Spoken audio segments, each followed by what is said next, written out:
Today we are going to discuss function of the heart after recovery from myocardial infarction, or how the heart is going to perform its function, its normal functions, once it has recovered from myocardial infarction or heart attack.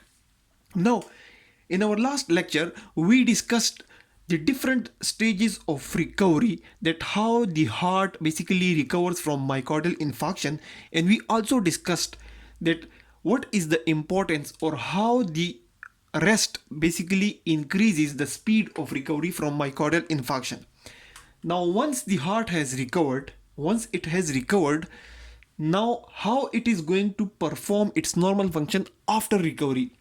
So, normally, for example, this is a heart in which a coronary vessel, a coronary vessel has been blocked, and the blood flow to an area has been blocked, due to which damage has occurred, and some area of the heart muscles have died, and after that acute event or an myocardial infarction, this area has basically recovered through different stages. Now, suppose for example this heart has recovered. It has now recovered. But even after recovery, there will be some fibrous tissue, which we discussed that during the stages of recovery, the infarcted area basically converts into the fibrous tissue. So there will be some fibrous tissue and there will be some effect of damage. But what will be the functions? How the heart will function? So normally, a normal heart will perform around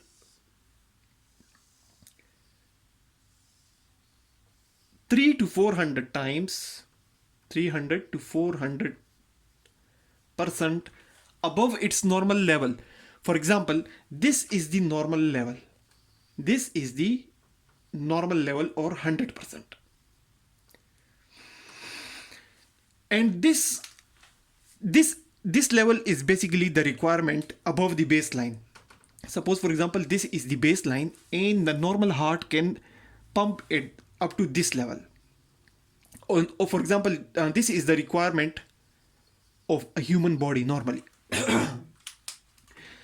But a normal heart can pump 300 to 400% above this level. Normal heart can pump 300 to 400% above this requirement level. This is the requirement level. So, if a heart has recovered from infarction, there will be some infarcted area. The heart will be able to perform normally.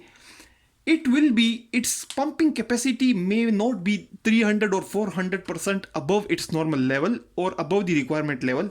It may be somewhere around here or somewhere around here.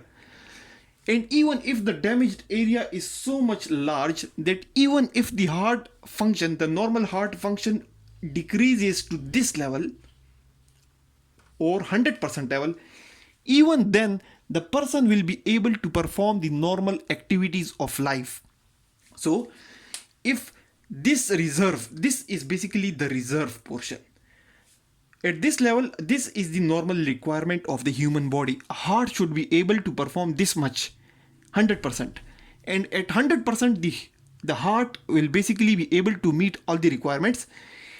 But it is normally able to perform 300 to 400 above the normal level. Now this is known as cardiac reserve.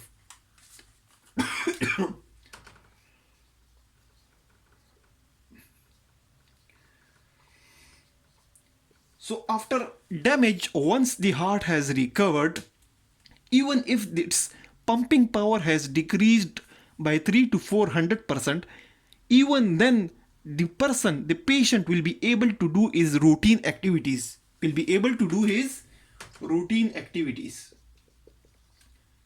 But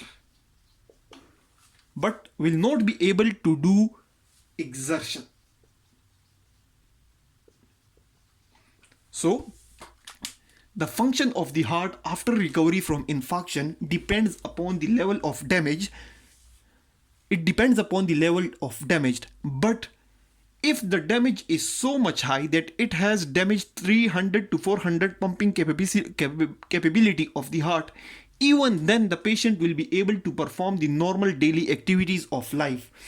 If it has been even reduced to 100%, But this portion, which is the cardiac reserve, it will not be available in the exercise or in heavy exertion.